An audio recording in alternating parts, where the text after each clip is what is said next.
ان میں سے ایک ہے اچھائی کا حکم کرنا اور برائی سے روکنا۔ اچھائی کا حکم دینا، نیک کاموں کا حکم دینا، برے کاموں سے روکنا، یہ ہماری ذمہ داری ہے۔ جس طرح سرکار دو عالم صلی اللہ علیہ وسلم کے فرمان ذیشان کا خلاصہ ہے نا، آپ نے فرمایا کہ جب بھی کسی جگہ پہ برا کام دیکھو تو اسے روکو۔ پھر آپ نے فرمایا اگر ہاتھ سے روک سکتے ہو تو ہاتھ سے روکو، اگر ہاتھ سے نہیں روک سکتے تم زبان سے روک سکتے ہو تو زبان سے روکو، اور اگر زبان سے بھی نہیں روک سکتے تو فرمایا پھر دل میں تو ضرور برا جانو کہ یہ دل میں برا جاننا، انسان ہاتھ سے بھی کسی کو نہ روک سکے، زبان سے بھی کسی کو نہ روک سکے، تو اللہ کے نبی صلی اللہ علیہ وسلم نے فرمایا یہ کم درجہ ہے۔ کم از کم انسان کو ہر گناہ کے لیے اتنا تو تصور ہونا چاہیے کہ یہ گناہ جو ہے یہ برا کام ہے، یہ برائی، اس میں اگر ہم ملوث ہوں گے یا کوئی بھی اس میں ملوث ہوگا تو یہ برا کام ہے۔ دل میں اتنا خیال رکھنا، اتنا یقین رکھنا یہ ضروری ہے۔ اور اللہ تبارک و تعالیٰ نے قرآن مجید فرقان حمید میں اور اللہ کے نبی صلی اللہ علیہ وسلم کی احادیث مبارکہ میں ایک نہیں کئی مقامات پہ ہمیں یہ بات ملتی ہے، جس طرح سیدنا ابوبکر صدیق رضی اللہ تعالیٰ عنہ، حضرت ابوبکر صدیق نے ایک خطبہ ارشاد فرمایا۔ آپ نے لوگوں کو واعظ و نصیحت کی اور بعد ان حمد اللہ اثنا علیہ، اللہ کی حمد و ثنا کے بعد آپ نے یہ آیت مقدسہ تلاوت کی، یا ایھا الذین آمنوا علیکم انفسکم لا یضرکم من ضل اذا اہتدیتم، اے ایمان والو تم اپنی فکر رکھو، جو گمراہ ہوا تمہارا وہ کچھ نہیں بگاڑ سکے گا۔ اے ایمان والو تم اپنی فکر کرو، اپنا جو رب نے تمہیں ہدایت عطا فرمائی ہے اس ہدایت پہ استقامت اختیار کرو، اور لا یضرکم من ضل اذا اہتدیتم، یہ ایک دوسرے پہ نہ چھوڑو، یہ نہ کہو کہ فلاں بندہ اگر گمراہ ہے، فلاں گناہگار ہے تو میں بھی اسی راستے پہ چلوں گا یا مجھے کوشش کر رہا ہے۔ نہیں، ہر بندہ اپنے آپ کو سنبھالنے کی کوشش کرے، ہدایت کے راستے پہ آنے کی کوشش کرے، کسی دوسرے کے اوپر یہ الزام یا یہ بات ہرگز نہ کرے کہ یہ بندہ مجھے ہدایت کی طرف آنے نہیں دیتا،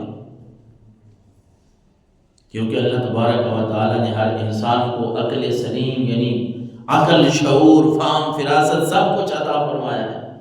اب اگر کوئی کسی کو برے راستے پہ لا کے کھڑا کر دیتا ہے تو یہ اس کا قصور تو ہے، لیکن ساتھ جو جانے والا ہے، ہم اگر جا رہے ہیں تو ہمارا بھی ساتھ قصور ہے۔ جس طرح وہ ہم نے دوستی کی مثال پہ، دوستی پہ جمعہ پڑھا ہے کہ دوستی کا جو معیار ہے، جو اللہ اور اس کے رسول نے دوستی کا معیار مقرر کیا ہے،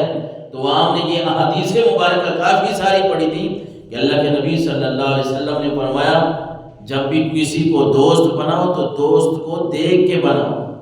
کہ وہ کیسا ہے، اس کا اسلام کیسا ہے، اس کا دین کیسا ہے، اس کا چال چلن کیسا ہے، اس کی دنیا داری کیسی ہے، کہیں وہ غلط کاموں میں ملوث تو نہیں ہے، وہ گناہوں کے کاموں میں تو ملوث نہیں ہے۔ جب تم یہ دیکھ کے بناؤ گے، اچھا دوست بناؤ گے تو اچھا دوست تمہیں اچھائی کی طرف لے کے جائے گا۔ اور فرمایا حضرت ابوبکر صدیق نے جب یہ آیت مقدسہ تلاوت کی نا اس خطبے میں، اور اس کے بعد فرمایا وَإِنَّا سَمِعْنَا النَّبِيَّ صلی اللہ علیہ وسلم یقول، لوگوں ہم نے اپنے آقا و مولا صلی اللہ علیہ وسلم سے سنا ہے، إِنَّ النَّاسَ إِذَا رَأَوْا الظَّالِمَ فَلَمْ يَأْخُذُوا عَلَى يَدَيْهِ أَوْشَكَ أَنْ يَعُمَّهُمُ اللَّهُ بِعِقَابٍ أو كما قال صلی اللہ علیہ وسلم۔ حضرت ابوبکر فرماتے ہیں لوگوں ہم نے سرکار دو عالم صلی اللہ علیہ وسلم سے یہ بات سنی ہے، حضور نے فرمایا کہ جب لوگ دیکھیں کہ کوئی ظلم کر رہا ہے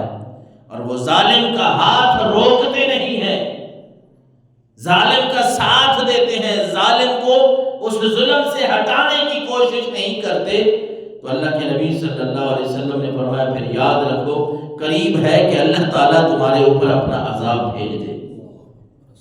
اللہ اکبر۔ جس طرح ہمارے معاشرے میں ہم یہ نہیں دیکھیں گے،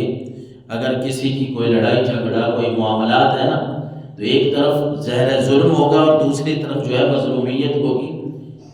اکثر یہی ہوتا ہے، اکثر طور پہ کہ آپس میں اگر کوئی مسئلے مسائل ہیں تو کوئی زیادتی کر رہا ہے تو ہم زیادتی والے کا ساتھ دیں گے،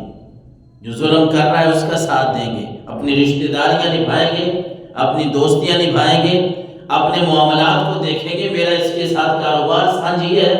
میں اس کے ساتھ فلاں معاملات میں چل رہا ہوں۔ لیکن اللہ کے نبی صلی اللہ علیہ وسلم کے صحابی حضرت سیدنا ابوبکر صدیق رضی اللہ تعالیٰ عنہ فرما رہے، لوگوں اللہ کے نبی سے ہم نے یہ بات سنی ہے کہ اگر ظالم کا ہاتھ لوگ نہ روکیں تو پھر انتظار کریں کہیں اللہ ان کے اوپر عذاب نازل فرما دے۔ اور حضرت